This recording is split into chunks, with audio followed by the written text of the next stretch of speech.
என்னை தேடி வந்தவரே, என்னை மீட்டு கொண்டவரே, என்னை தேடி வந்தவரே, என்னை மீட்டு கொண்டவரே.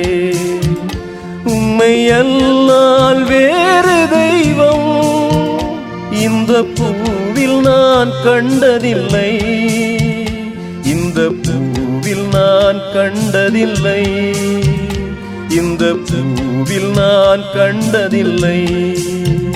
இயேசையா ஸ்தோத்திரம், இயேசையா ஸ்தோத்திரம், இயேசையா ஸ்தோத்திரம். என்னை தேடி வந்தவரே, என்னை மீட்டு கொண்டவரே.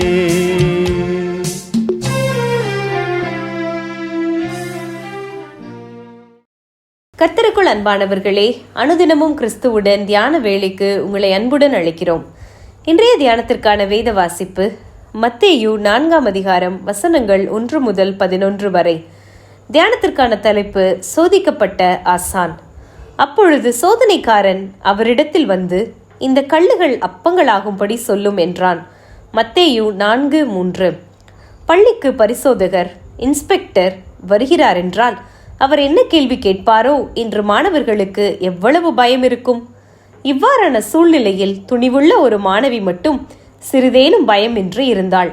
உனக்கு பயம் இல்லையா என்று கேட்டபோது அதற்கு அவள், ஏன் வீணே பயப்பட வேண்டும்?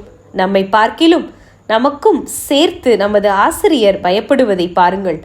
நாம் தவறுவிட்டால் நமக்கல்ல, அவருக்குத்தான் புள்ளி குறையும் என்றாள். கிறிஸ்துவின் பிள்ளைகள் நம்மையும் சோதனைக்காரன் சோதனைக்குள்ளாக்க அடிக்கடி வருகிறான். ஒவ்வொரு முறையும் நம்மை சோதனை சூழ்ந்து கொள்கிறது என்று தெரியும் போது நமது பரம ஆசான் இயேசு கிறிஸ்துவை நாம் நினைவு கூறுவோமாக. ஏனெனில் அவர் உலகில் வாழ்ந்திருந்த போது ஒரு மனிதன் என்ன விதங்களில் சோதிக்கப்படக்கூடுமோ அத்தனையையும் ஒன்று திரட்டி 3 விதமான சோதனைகளுக்கு அவர் முகம் கொடுத்திருந்தார். சோதனைகளை கண்டு பயந்து அவர் ஓடவில்லை, அந்த 3லும் நிலைத்து நின்றார், தடுமாறி போகவில்லை. அதற்கு காரணம் எவ்வித தடுமாற்றமும் இன்றி அந்த 3 சோதனைகளையும் அவர் வேத வசனத்தை கொண்டே தோற்கடித்தார். அந்த 3லும் வெற்றி சிறந்தார். சோதனைக்காரன் தோற்றுப்போய் வெட்கப்பட்டு அவரை விட்டு விலகினான் என்று வாசிக்கிறோம்.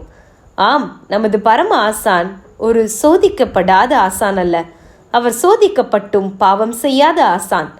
அத்தோடு சோதனைக்காரனையே தடுமாற வைத்த உத்தம ஆசான். அவரே நமது ஆண்டவர். எல்லா விதத்திலும் நம்மை போல் சோதிக்கப்பட்டும் பாவம் இல்லாதவராய் இருக்கிற பிரதான ஆசாரியரே நமக்கு இருக்கிறார். எபிரேயர் 4:15. இப்படி இருக்க நாம் சோதிக்கப்படும் போது நமது ஆசான் இன்னார் என்பதை சோதனைக்காரனே அறிந்து நடுங்கும்படிக்கு நாம் சோதனையில் தேர வேண்டாமா? நமது ஆசிரியருக்கு மகிமையை கொண்டு வர வேண்டாமா? இப்படிப்பட்ட ஒரு ஆண்டவர் நமக்கு இருப்பதனால் நாம் இரக்கத்தை பெறவும் ஏற்ற சமயத்தில் சகாயம் செய்யும் கிருபையை அடையவும் தைரியமாய் கிருபாசன தண்டையிலே சேரலாமே.